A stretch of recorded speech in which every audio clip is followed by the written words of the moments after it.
Stop ai mezzi con motore diesel Euro 5 nei contesti urbani superiori ai 100.000 abitanti. Il Veneto ha deciso di rinviare il blocco previsto a partire dal prossimo ottobre, che avrebbe coinvolto le città di Padova, Vicenza, Verona e Venezia. Un blocco che, in caso di sforamento dei valori delle polveri sottili, avrebbe avuto effetto in tutta la regione sui circa 150.000 veicoli costretti a rimanere in garage.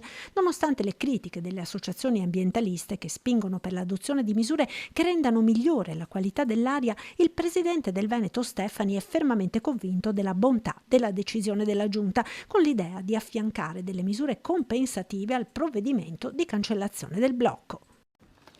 Vi sembra giusto? A me no. Impedire a centinaia di migliaia di veneti di recarsi al lavoro solo perché non possono permettersi un'auto nuova è sbagliato. Proprio per questo abbiamo avviato l'iter per eliminare il blocco degli Euro 5 nelle grandi città. Sì, l'ambiente va difeso, ma non facendo pagare il conto a famiglie e lavoratori. La soluzione è un'altra: eliminare il blocco e prevedere altre misure che secondo le stime produrranno effetti migliori per l'ambiente. Un esempio? Più smart working per alcune categorie di lavoratori e più incentivi per la mobilità alternativa. Perché la Regione del Veneto deve essere al fianco di lavoratori, famiglie e partite IVA e non lasciare a piedi nessuno.